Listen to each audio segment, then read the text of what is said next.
Constructive criticism leads to growth and evolution, whereas destructive criticism is only an intention. It takes form and shape only if you grant permission. Welcome to another episode on my YouTube channel. This is Rini Rose Matthew. I'm an author and a language trainer. Thank you for visiting my channel. If you're visiting the channel for the first time, do not forget to read the channel description and also go through some of the videos on the channel. If you like it, you're welcome to the family. Do subscribe.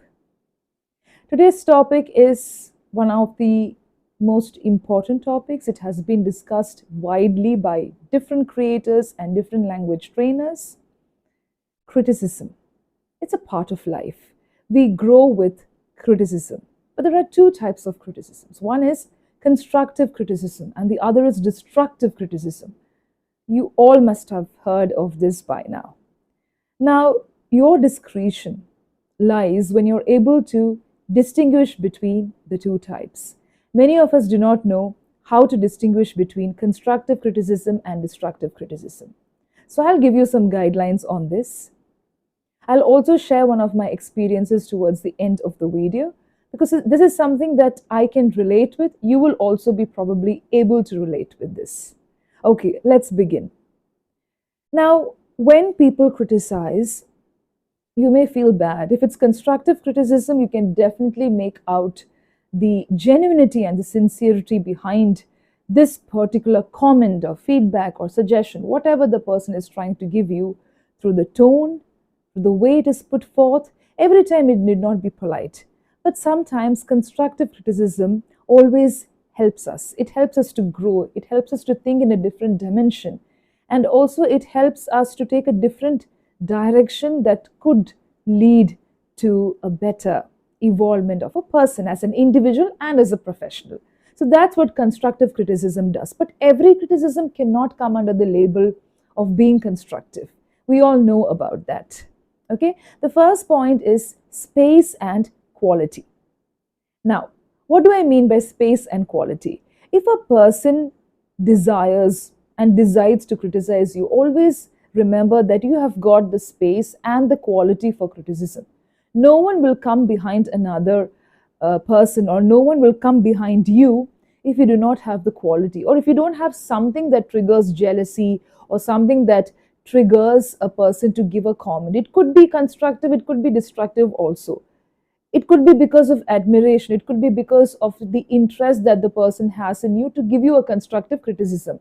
Whereas on the other hand, if it's destructive criticism, it could be simply because they are jealous, or it's because they are not happy with what they have been doing, but they get frustrated when another person grows. It could also be because of entertainment, that is, people just want to while away the time through destructive criticism. There are people like that. Even on social media, you must have seen that.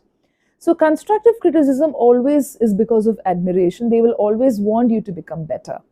I have a lot of learners coming to me saying that I try to develop on my language skills, but my boss, my friends, sometimes my family members make fun of me, asking me, why do you have to develop on the language, or why do you have to work on a skill? I have children coming to me saying that I'm trying to learn dance, or I'm trying to develop on one particular skill, but there are people who make fun of me or try to discourage me by giving this destructive criticism. So the only thing that we can do is distinguish between the two. So I talked about space and quality. There should be some quality in a person to evoke both the types of criticism, whether it's constructive or destructive. So remember that you've got something. You've got some matter, some space, and some quality for people to give you the attention, to take note of you and give that comment or advice or suggestion. Now, the next step is to distinguish, to sieve, to filter it. You get the comment, you get the criticism, but it takes form and shape only when you distinguish and allow the impact to be felt. Okay? Every criticism cannot be denied and neglected. Some of them are really valid, but some of them are not. Definitely not. So first was space and quality. The second point, let's go to the second point. The second point is you are not stagnant. Okay? So this is a language learning channel, and also this channel focuses on mental health. Suppose you're working on your mental peace of mind, or whether it is a skill that you're trying to develop. You know your limitations, and that's why you want to develop. Either you develop by watching YouTube channels, or you take personal training sessions from a particular trainer or a mentor, or sometimes you even enroll for a course. So whatever path you have chosen, even if you just read resources on the internet, you are not stagnant. You have made a choice to develop from where you are.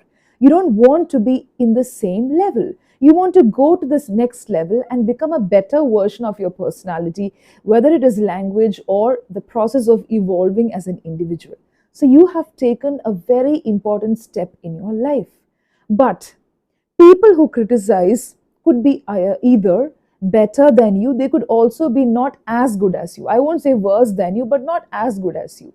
Now, both the categories, some of them are very polite and they will come and give you a very good constructive criticism. They're saying that you can, all these things were good, but you could work on this also.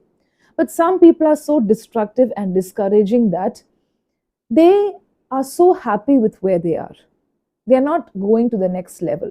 See, when you take people who are very good with the English language, some of them are very ruthless, and they are quite rash when they give comments. They think that they can speak in the English language and they give comments in a very rude and rash manner. And they also look down on people who cannot speak in English, which is not a good attitude. But if it's put forth in a very constructive manner, I think that is where communication becomes important. It's not enough that a person knows the language, but if you're not able to carry the language properly, it's not about always being kind and polite. Sometimes we have to be assertive and not rude. So, the person who's better than you or the person who is not as good as you do not wish to go to the next level. That is where I say you are not stagnant. You have made the choice to go to the next level. Okay? The next point. The next point is happily ignorant. Now, this is a sub point to the second point. Some people are so happy. Now, I'm talking about constructive criticism and destructive criticism here, particularly destructive criticism.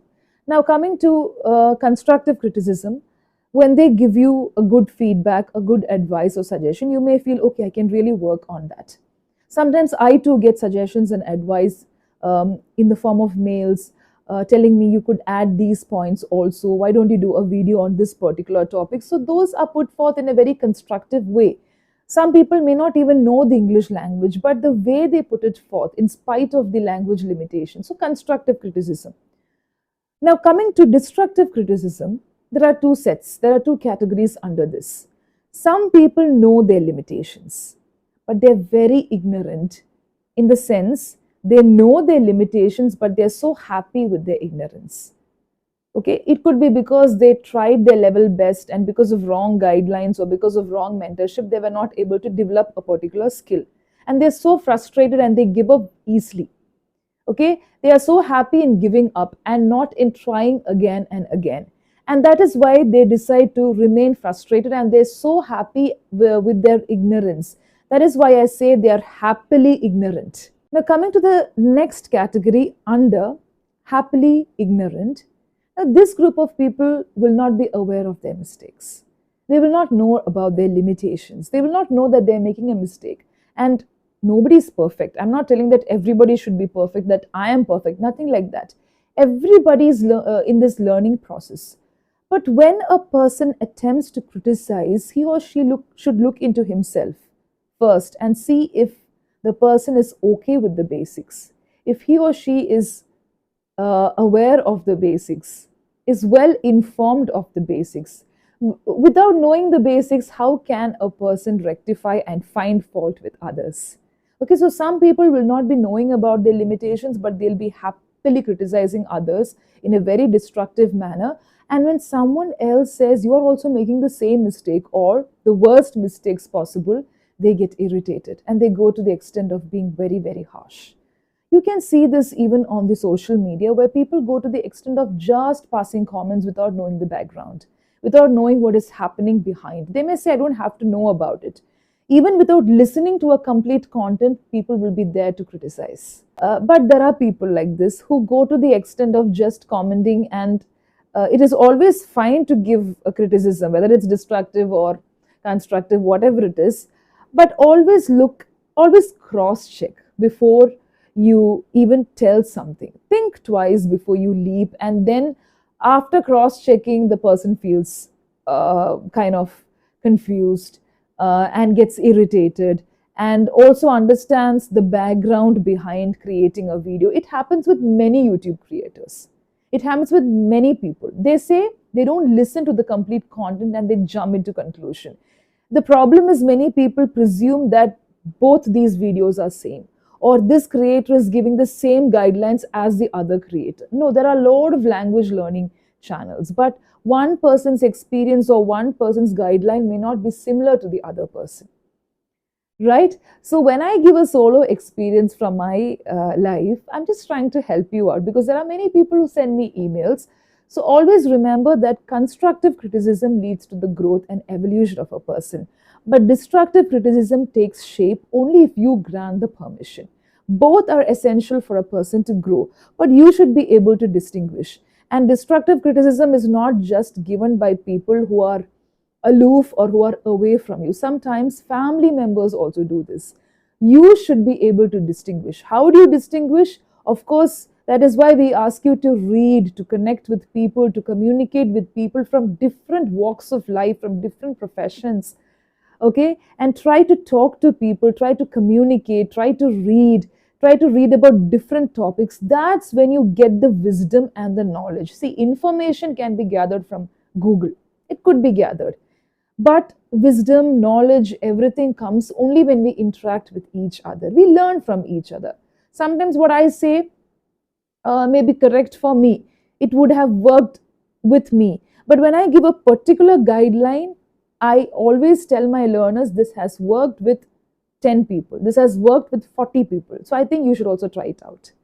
But if it has worked only with me, I may not give it as a guideline. I'll just share it as an experience. So remember only this much. Thank you so much for listening to me. Bye-bye. Take care.